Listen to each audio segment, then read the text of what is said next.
আসসালামু আলাইকুম সুপ্রিয় শিক্ষার্থীবৃন্দ, আফরোজ খান মডেল স্কুল অনলাইন ক্লাসে তোমাদের জানাচ্ছি স্বাগতম। তোমরা সবাই নিশ্চয়ই ভালো আছো। আচ্ছা, আজকে তোমাদের এখন ইংলিশ ফর টুডে বইটা নাও। তোমাদের গত ক্লাসে ইউনিট 23 এর 1 থেকে 3 পর্যন্ত পড়ানো হয়েছে, ঠিক আছে? তোমাদের মনে আছে নিশ্চয়। আজকে আমরা পরের লেসন পড়ব 4 থেকে 6। আজকে আমরা পরের লেসন 4 থেকে 6 পড়ব। তোমরা সবাই ইংলিশ ফর টুডে বইটা নাও এবং খাতা কলম নাও।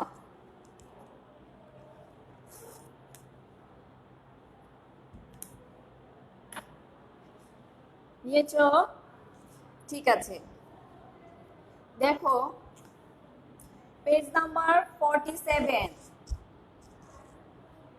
দেখো এখানে একটা প্যাসেজ আছে, আমরা এটা বাংলা সহ পড়ব, অর্থ সহ পড়ব। তারপরে এখান থেকে কি কি প্রশ্ন আসবে, কিভাবে প্রশ্ন আসবে, এগুলো আমরা আলোচনা করব, ঠিক আছে? আচ্ছা, তাহলে দেখো first line, I M A ক্রো। আমি একটি কি? ক্রো অর্থ কি বলো দেখি? হ্যাঁ, আমি একটি কাক। I live in a tree. আমি গাছে বাস করি। I get up early in the morning. আমি সকালে ঘুম থেকে উঠি। I am active all day. আমি সারা দিন কর্মঠ থাকি। তোমরা অ্যাক্টিভ নিচে আন্ডারলাইন করো এবং বাংলা অর্থটা লিখে নাও। অ্যাক্টিভ কর্মঠ। আচ্ছা, I fly in the sky and look for food. আমি আকাশে উড়ি এবং কি? খাবার খুঁজি। আচ্ছা, sometimes I take food from people. মাঝে মাঝে আমি কি? লোকজনের কাছ থেকে খাবার নেই। I am very quick. আমি খুব চঞ্চল। Sometimes I eat dirty things. মাঝে মাঝে আমি কি? নোংরা খাবার খাই। আচ্ছা, তোমাদের বোঝার সুবিধার্থে আমি প্যাসেজটা আবার বাংলা সহ পড়ে দিচ্ছি। যারা বুঝতে পারোনি বা কোনো সমস্যা হয়েছে তারা আবার লাইনের সাথে বাংলা অর্থ মিলিয়ে নাও, কারণ বাংলা অর্থটা জানা খুবই জরুরি। তুমি যখন প্রশ্নের উত্তর দিবে বা এরকম ম্যাচিং করবে, ট্রু ফলস লিখবে, তখন যদি তুমি অর্থ না বুঝো তখন তুমি কিছুই আনসার করতে পারবে না, ঠিক আছে? তাহলে আবার তোমরা একটু পড়ে নাও আমার সাথে। আই এম এ ক্রো। আমি একটি কাক।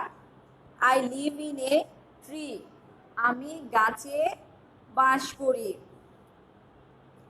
I get up early in the morning. আমি সকালে ঘুম থেকে উঠি। I am active all day. আমি সারাদিন কর্মঠ থাকি। I fly in the sky. আমি আকাশে উড়ি এবং অ্যান্ড লুক ফর ফুড এবং খাবার খুঁজি। Sometimes I take food from people. মাঝে মাঝে আমি লোকজনের কাছ থেকে খাবার নেই। I am very quick. আমি খুব দ্রুত। স্যার, বোর্ডে নাকি লাইট পড়ে। আমি খুব দ্রুত বা চঞ্চল। Sometimes I eat dirty things. মাঝে মাঝে আমি নোংরা খাবার খাই, ঠিক আছে? আচ্ছা, দেখো এখন এখান থেকে কি কোশ্চেন আসতে পারে। তোমাদের আগের প্যাসেজটাতে আমি বুঝিয়ে দিয়েছি কিভাবে ম্যাচিং করতে হয়, কিভাবে ম্যাচিং করতে হবে, কিভাবে ট্রু ফলস লিখতে হবে। এখন এই প্যাসেজ থেকে কি ম্যাচিং আসতে পারে, কি ধরনের কোশ্চেন আসতে পারে বা কি ধরনের ট্রু ফলস আসতে পারে আমরা এটা আলোচনা করব। তাহলে ফার্স্টেই দেখো এখান থেকে থাকবে ম্যাচিং, ঠিক আছে। কলাম এ এবং কলাম বি এর এই ওয়ার্ডগুলোর সাথে এই দিকের যে ওয়ার্ডগুলো আছে এগুলো আমরা ম্যাচ করব। তাহলে ফার্স্টে দেখো কি দেয়া আছে, গেট আপ। ফার্স্টে দেয়া আছে গেট আপ মানে কি, দেখো এখানে আমরা কিছুক্ষণ আগে প্যাসেজটাতে পড়েছি I get up early in the morning, মানে কি আমি সকালে ঘুম থেকে উঠি। তাহলে গেট আপ অর্থ হচ্ছে উঠা। তাহলে এখানে দেখো আমরা এখানে অর্থগুলো খুঁজে বের করব কোনটা হতে পারে। নট অলওয়েজ অর্থ হচ্ছে যা সব সময় না। লেজি অর্থ অলস। আনক্লিন অপরিষ্কার। সার্চ খোঁজা। ফাস্ট ইন ডুইং সামথিং কোনো কিছু কি খুব দ্রুত করা। তোমরা অর্থগুলো পাশে পাশে লিখে নিতে পারো, তাহলে পরবর্তীতে তোমাদের এটা পড়তে সুবিধা হবে। তাহলে এওয়েক অর্থ হচ্ছে উঠা, ঘুম থেকে উঠা বা জাগ্রত হওয়া। তাহলে এখানে দেখো এখানে যে ওয়ার্ডগুলো আছে এই ওয়ার্ডগুলোর কোনটার সাথে এই অর্থ এই ওয়ার্ডটা ম্যাচ করছে। গেট আপ নট অলওয়েজ এটা হচ্ছে না। লেজি এটা হবে না। আনক্লিন এটাও হবে না। তারপরে সার্চ এটা হবে না। ফাস্ট ইন ডুইং সামথিং এটাও হবে না। অ্যাওয়েক অর্থ হচ্ছে জাগা বা ওঠা। গেট আপ অর্থ হচ্ছে ওঠা বা জাগা। তাহলে এটার সাথে যাচ্ছে এইটা। তাহলে আমরা আনসারটা কিভাবে লিখব, তোমাদের কিন্তু গত ক্লাসেও আমি বলে দিয়েছি আনসারটা অবশ্যই প্লাস দিয়ে লিখতে হবে। এর সাথে যাচ্ছে এটা, আর আনসারটা অবশ্যই এভাবে প্লাস দিয়ে লিখতে হবে, ঠিক আছে। তারপরেরটা দেখো ডার্টি। ডার্টি অর্থ কি, ময়লা বা নোংরা। আমরা এই অর্থগুলো কিন্তু জেনে ফেলেছি, তাই না। তাহলে ডার্টি কোনটার সাথে যায়, নট অলওয়েজ, নো। তাহলে ডার্টি লেজি, নো। তাহলে ডার্টির সাথে যাচ্ছে কোনটা, আনক্লিন। তোমরা বলো দেখি কোনটা যায়। আনক্লিন অর্থ হচ্ছে অপরিষ্কার। তাহলে ডার্টির সাথে আমরা লিখব আনক্লিন। তাহলে বি এর সাথে হবে 3 নাম্বার। ডার্টির সাথে যাচ্ছে আনক্লিন। তারপরে লুক ফর। লুক ফর অর্থ হচ্ছে খোঁজা। আমরা কিন্তু প্যাসেজটা যখন পড়েছি তখন এখানে দেখো দেয়া আছে লুক ফর ফুড মানে কি খাবার খুঁজি। তাহলে লুক ফর অর্থ হচ্ছে কোনো কিছু খোঁজা। তাহলে আমরা আবার এখান থেকে দেখব কোন অর্থটা যাচ্ছে, কোন ওয়ার্ডটা যাচ্ছে।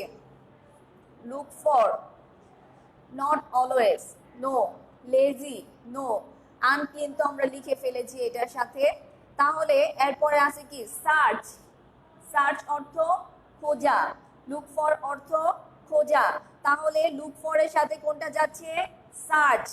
তাহলে সি এর সাথে যাবে 4 নাম্বারটা। ওকে ক্লিয়ার, তোমরা কি বুঝতে পারছো? হ্যাঁ। তারপরে দেখো কুইক।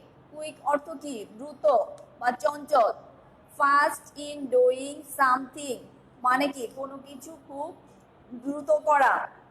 তাহলে কুইকের সাথে কোনটা যাচ্ছে, আনক্লিন আমরা লিখে ফেলেছি, সার্চ লিখে ফেলেছি, তাই না, এটা লিখে ফেলেছি। তাহলে এখন থাকলো কোনটা, not always, lazy, fast in doing something. তাহলে কুইকের সাথে কোনটা যাচ্ছে এটা আমাদের খুঁজে বের করতে হবে। কুইক অর্থ হচ্ছে দ্রুত, ফাস্ট ইন ডুইং সামথিং মানে কোনো কিছু খুব দ্রুত করা, তাহলে কুইকের সাথে যাচ্ছে ফাস্ট ইন ডুইং সামথিং। তোমরা এটা লিখে ফেলো, ডি প্লাস ডি এর সাথে কোনটা যাচ্ছে 5 নাম্বারটা, ডি এর সাথে যাচ্ছে 5 নাম্বার, ডি প্লাস এভাবে কিন্তু অবশ্যই লিখতে হবে, ডি এর সাথে যাচ্ছে 5। তারপরে দেখো এটাও আমরা লিখে ফেললাম। তাহলে এখন আছে সামটাইমস।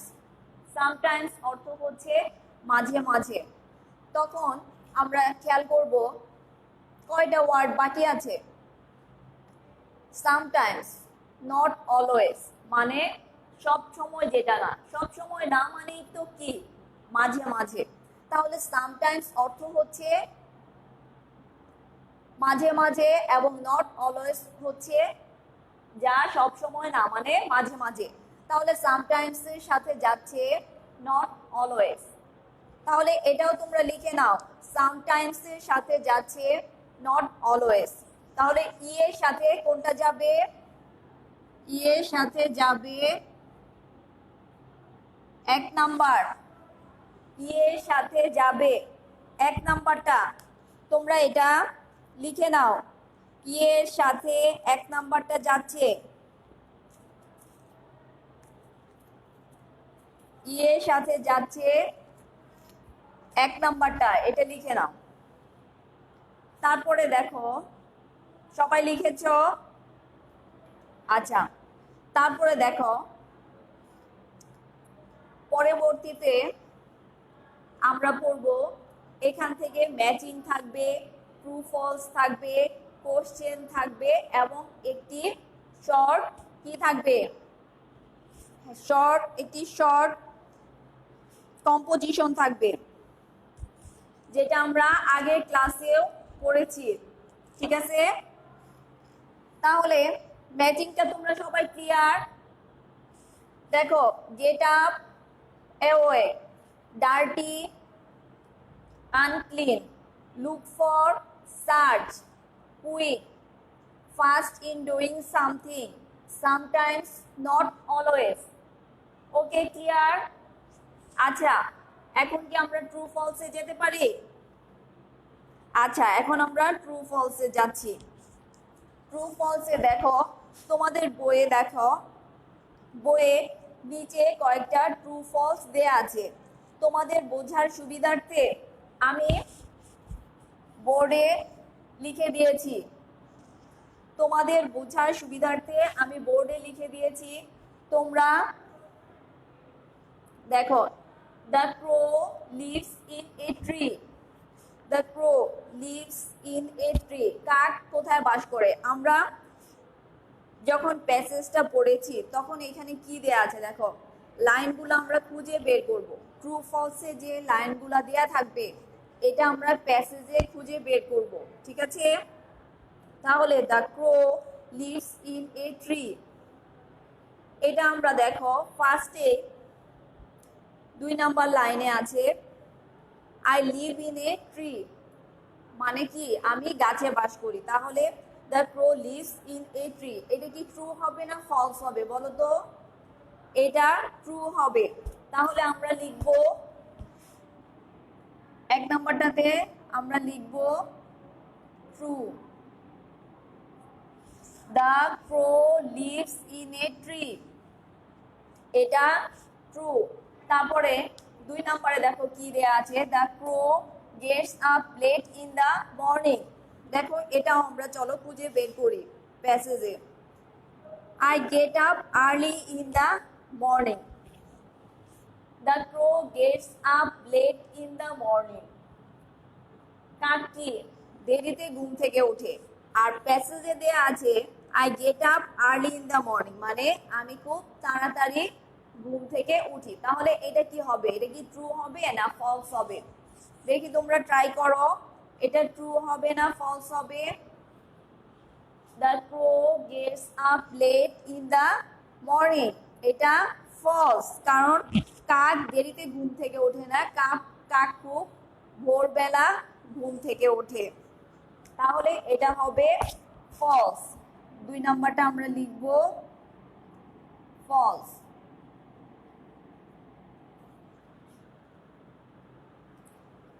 তাহলে দেখো 3 number, the crow is lazy. লাইনটার অর্থ কি? দ্য ক্রো ইজ লেজি মানে কাক অলস। কিন্তু আমরা যখন প্যাসেজটা পড়েছি তখন এখানে দেখো এই লাইনটা আছে কি না। এখানে কিন্তু দেয়া আছে I am active all day, মানে কাক সারাদিন কর্মঠ থাকে। তাহলে কাক কি অলস হতে পারে? অবশ্যই না। তাহলে 3 নাম্বারটা আমরা লিখব দ্য ক্রো ইজ লেজি, এটা আমরা লিখব false. The crow is lazy, এটা হবে ফলস। এখন 4 নম্বরে দেখো কি দেয়া আছে, the crow takes food from people. কাক কি মানুষের কাছ থেকে খাবার নেয়। এখানে দেখো দেয়া আছে sometimes I take food from people, মানে মাঝে মাঝে আমি লোকজনের কাছ থেকে খাবার নেই। আর এখানেও দেওয়া আছে the crow takes food from people, মানে কাক মানুষের কাছ থেকে বা লোকজনের কাছ থেকে খাবার নেয়। তাহলে এটা কি হবে? ট্রু হবে না ফলস হবে? তাহলে এটা ট্রু। তাহলে 4 আমরা লিখব ট্রু।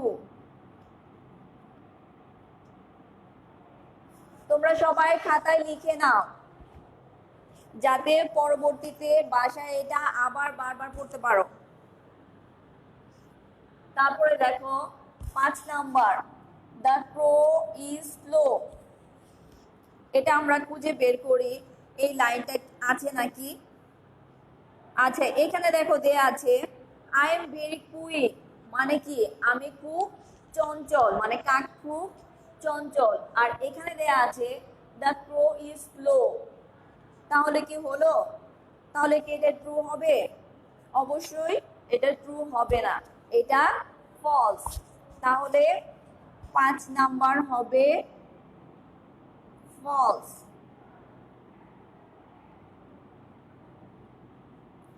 5 নাম্বার হবে ফলস। তোমরা ট্রু ফলস গুলা তুলে নাও, কোনটা ট্রু কোনটা ফলস তোমরা তুলে নাও। আর বোঝার সুবিধার জন্য আমি তোমাদের আবার বলছি, the crow lives in a tree.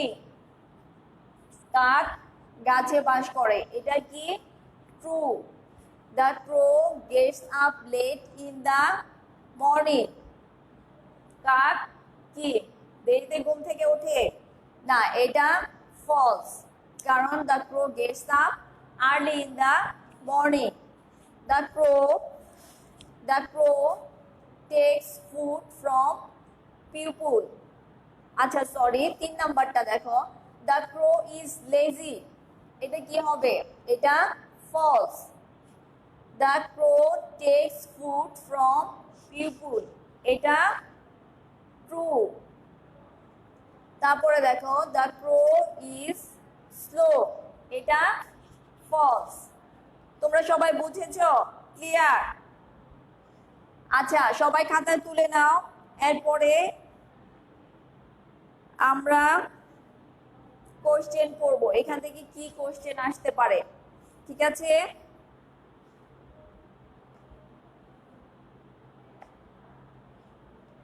সবাই খাতায় লিখে নাও।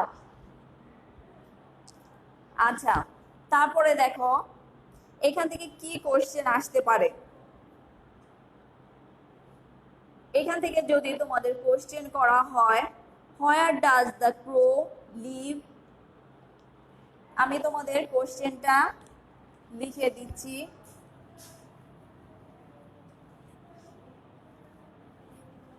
তোমরা সবাই লিখেছো তো? দেখো 3-এ থাকবে কোশ্চেন, তাই না? আর এই কোশ্চেন গুলা আমি তোমাদের বাড়ির কাজ দিব আজকে, দেখি তোমরা ট্রাই করো। আর তোমরা তোমাদের সিলেবাসে যে অংশটা পড়ানো হয়েছে তারপরেও তোমরা কিছু ধরো বুঝতে পারো নি, এমন যদি থাকে তাহলে অবশ্যই আমার সাথে কন্ট্যাক্ট করবে। আমি ওই অংশটার উপরে বা ওই টপিকসটার উপরে আবার একটা ক্লাস নেওয়ার চেষ্টা করব যাতে তোমাদের ক্লিয়ার হয়ে যায়, ঠিক আছে? তাহলে দেখো এখান থেকে কি কোশ্চেন আসতে পারে।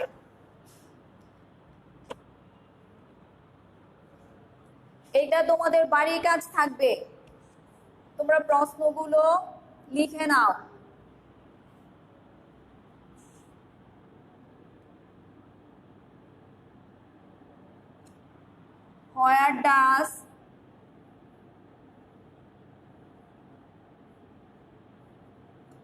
Where does the crow live? কাক কোথায় বাস করে? তোমরা বলো তো। Where does the crow live? এটা কিন্তু তোমাদের বাড়ির কাজ থাকবে, তোমরা এটা বাসায় চেষ্টা করবে। তারপরে 2 নম্বরে এখান থেকে কি প্রশ্ন আসতে পারে।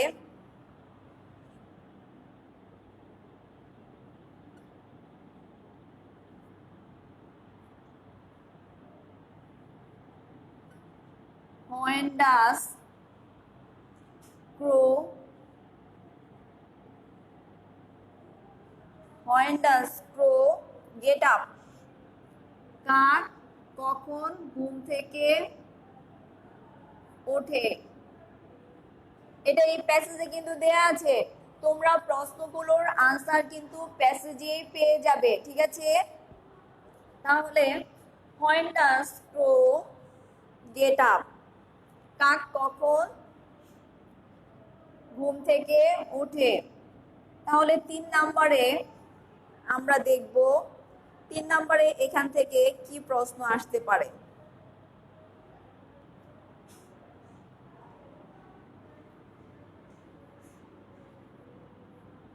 What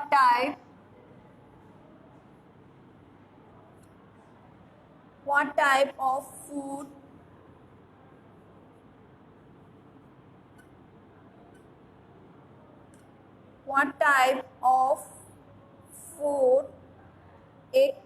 does a crow eat? Does a crow eat? What type of food does a crow eat? কাক কি ধরনের খাবার খায়? তারপরে নাম্বার 4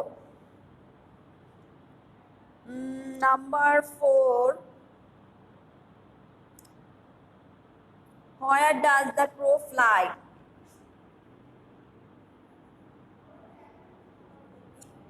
Where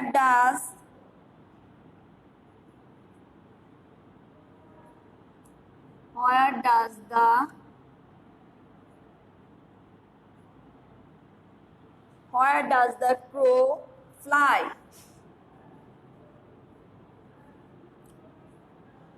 আচ্ছা, নাম্বার 4 দেখো, Where does the crow fly মানে কি? কাক কোথায় ওড়ে? এই 4টাই তোমাদের বাড়ির কাজ দিলাম, ঠিক আছে? তোমরা প্রশ্নের উত্তরগুলো এই প্যাসেজটাতে পেয়ে যাবে, এই জন্য প্যাসেজটা আমাদের অবশ্যই অর্থসহ পড়তে হবে, ঠিক আছে? অর্থসহ পড়লে তোমরা এখানে কি প্রশ্ন করা হয়েছে এবং উত্তরটা কিভাবে দেয়া হবে এটা খুব সহজে পেয়ে যাবে। তারপরে দেখো তোমরা এই 4টা প্রশ্ন খাতায় তুলে নাও, এটা বাড়ির কাজ থাকবে, এই 4টা প্রশ্ন খাতায় তুলে নাও। আমি আবার বলে দিচ্ছি, Where does the crow live? Where does the crow live? তারপরে 2 number, When does crow get up? When does crow get up? তারপরে number 3, What type of food does a crow eat? What type of food What type of food does a crow eat? Number 4. Where does the crow fly? Number 4. Where does the crow fly? ঠিক আছে, এই 4টা question তোমরা বাড়ির কাজ করবে। আর next ডেতে যদি না পারো, যারা পারবে না, নেক্সট ডেতে আমি আনসারগুলা বলে দিব। ঠিক আছে, আর এরপর বাড়ির কাজগুলা তোমরা ডেট অনুযায়ী লিখে রাখবে, যাতে স্কুল খোলার পরে ডেট অনুযায়ী বাড়ির কাজগুলা আমি দেখতে পারি। ঠিক আছে, আচ্ছা তাহলে দেখো আমরা যে প্যাসেজটা পড়লাম এখান থেকে থাকবে ম্যাচিং, ট্রু ফলস, কোশ্চেন, এবং এরপরে আরেকটা কি থাকবে বলো তো? গত প্যাসেজটাতেও কিন্তু আমরা বলেছি 4 নম্বরে থাকবে হচ্ছে একটা শর্ট কম্পোজিশন। তাহলে এখানে কি শর্ট কম্পোজিশন থাকতে পারে? দেখো এখানে কি শর্ট কম্পোজিশন থাকতে পারে?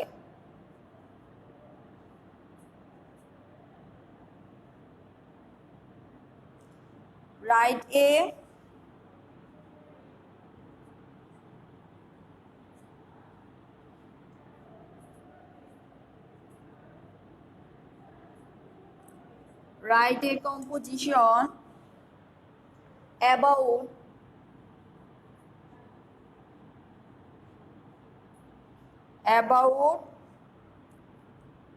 write a composition about the crow. আগের প্যাসেজটাতে আমরা কি কম্পোজিশন করেছি তোমাদের মনে আছে? তোমরা কি কম্পোজিশনটা শিখেছো? কম্পোজিশন আলাদাভাবে মুখস্থ করার মতো কিছুই নেই। এখানে যে প্যাসেজটা তোমাদের প্রশ্নে দেয়া থাকবে এই প্যাসেজ থেকেই কম্পোজিশনটা লিখবে। তাহলে এখানে write a composition about the crow, write a composition about the crow. কম্পোজিশনটা তোমরা লিখে নাও, এটা কি কম্পোজিশনটা এখান থেকে আসতে পারে, তোমরা লিখে নাও। Write a composition about the crow. আচ্ছা দেখো তোমাদের এখানে দেখো কাক সম্পর্কে আমরা কি কম্পোজিশন লিখতে পারি। ঠিক আছে, কাক সম্পর্কে কি লিখতে পারি? যেমন crow live in a tree, lives in a tree. তারপরে কয়টার সময় ঘুম থেকে ওঠে। তারপরে ক্রো কি সারাদিন কি অ্যাক্টিভ থাকে না লেজি? হ্যাঁ অ্যাক্টিভ থাকে। এই লাইনগুলো আমরা সুন্দর করে লিখব। তোমাদের এমনও হতে পারে যে এই কম্পোজিশনটা তোমাদের এখানে নিচে কয়েকটা প্রশ্ন দেয়া থাকতে পারে এবং এই প্রশ্ন অনুযায়ী তোমাদের আনসারগুলো লিখে একটা কম্পোজিশন লিখতে হবে। এভাবেও দেয়া থাকতে পারে, এভাবেও দেয়া থাকতে পারে। ঠিক আছে, আচ্ছা তারপরে দেখো প্যাসেজটা তোমাদেরকে কিন্তু বাংলা সহ আমি বুঝিয়ে দিয়েছি। তোমরা প্যাসেজটা আবার পড়ো এবং বাংলা অর্থগুলা বোঝার চেষ্টা করো। আমি আবার বলে দিচ্ছি, কারণ বাংলাটা জানা খুবই জরুরি। বাংলা অর্থ জানা থাকলে যেভাবে প্রশ্ন আসুক তোমরা আনসার করতে পারবে। যেমন এখানে যে ওয়ার্ডগুলা দেয়া আছে, যদি বাংলা না বুঝতে পারো তাহলে কিন্তু এই ওয়ার্ডগুলার সাথে ম্যাচ করতে পারবে না, তাই না? তাহলে দেখো প্যাসেজটা আমি আবার পড়িয়ে দিচ্ছি। আই এম এ ক্রো, আমি একটি কাক। I live in a tree, আমি গাছে বাস করি। I get up early in the morning, আমি খুব সকালে ঘুম থেকে উঠি। I am active all day, আমি সারা দিন কর্মঠ থাকি। I fly in the sky and look for food, আমি আকাশে উড়ি এবং খাবার খুঁজি। Sometimes I take food from people, মাঝে মাঝে আমি লোকজনের কাছ থেকে খাবার নেই। আই এম ভেরি কুইক, আমি খুব কি দ্রুত বা চঞ্চল, আমি খুব চঞ্চল। Sometimes I eat dirty things, মাঝে মাঝে আমি নোংরা খাবার খাই। তাহলে দেখো এখানে যদি তোমরা বাংলা অর্থটা তো ক্লিয়ার, তাই না? আচ্ছা, এখন তাহলে দেখো এই প্যাসেজ থেকে কি কি আসবে আমি আবার বলছি। ম্যাচিং থাকবে, কলাম এ এবং বি, এটা ম্যাচ করতে হবে। তারপরে ট্রু ফলস থাকবে, তোমাদের বইয়ে দেয়া আছে, আমি কিন্তু বোর্ডেও লিখে দিয়েছি। ক্লিয়ার কিভাবে ট্রু ফলস লিখবে? আচ্ছা, তারপরে 3 নম্বরে থাকবে কোশ্চেন। এই কোশ্চেনগুলা কিন্তু তোমরা অবশ্যই বাড়ির কাজ হিসেবে লিখে রাখো। এই কোশ্চেনগুলা অবশ্যই তোমরা বাড়িতে লিখবে, না পারলে আমি নেক্সট ক্লাসে অবশ্যই আনসারগুলা লিখে দিব। তারপরে দেখো 4-এ থাকবে write a composition about the crow, write a composition about the crow. তাহলে এতক্ষণ আমরা যে এই প্যাসেজে কাক সম্পর্কে পড়লাম, ক্রো সম্পর্কে পড়লাম, তাহলে একটা কম্পোজিশন কি এই প্যাসেজ থেকে লেখা যাবে না? অবশ্যই লেখা যাবে। তাহলে তোমরা এই কম্পোজিশনটা পড়বে আর এই কোশ্চেনের আনসারগুলা বাড়ির কাজ করবে, ঠিক আছে? আচ্ছা, এরপরে পরের অংশটা আমরা নেক্সট ক্লাসে পড়ব। আজকে এ পর্যন্তই, তোমরা ভালো থেকো, আমার জন্য দোয়া করো, ঠিক আছে? খোদা হাফেজ।